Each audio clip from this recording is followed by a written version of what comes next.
Contacting employers by email.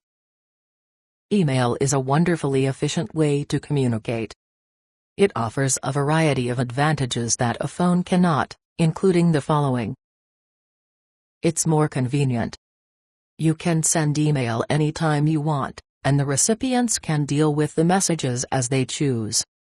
An email message does not interrupt people as a phone call can. You can attach files. You can attach a copy of your resume, gist card, or anything else you want. You can forward it to others. Your emailed resume or message can be easily forwarded by the recipient to others who might be interested, along with a note from him or her to consider you.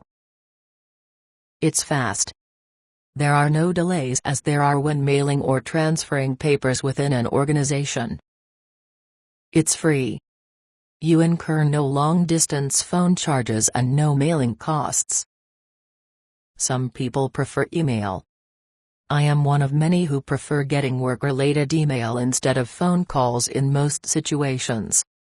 The reason is that phone calls interrupt what I am doing, but I can deal with emails in a more controlled and time-efficient way.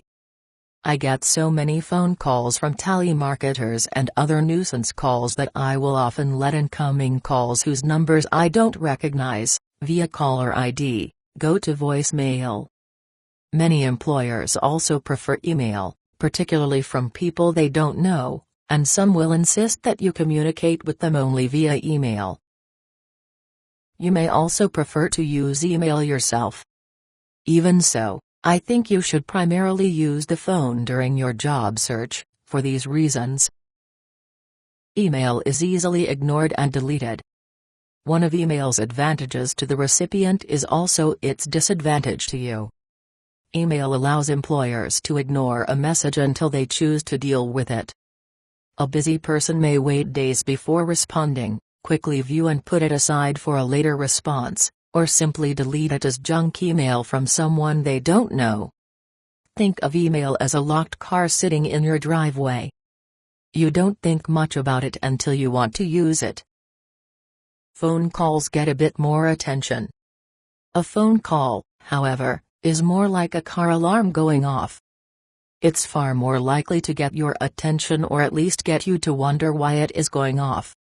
Emails can get attention, but you have to remember that most email users get lots of junk mail and learn to quickly delete anything that looks like it comes from someone they don't know. Attachments to email are particularly dangerous to open because they can contain viruses. So unless your email is to someone you know, it has a good chance of being ignored or deleted. We all get junk phone calls too, of course, but almost everyone will at least listen to voicemail before deleting it, which is more attention than most email gets. And calling someone presents the possibility of getting to that person in a more direct, personal way. A phone call provides a different and more interactive experience.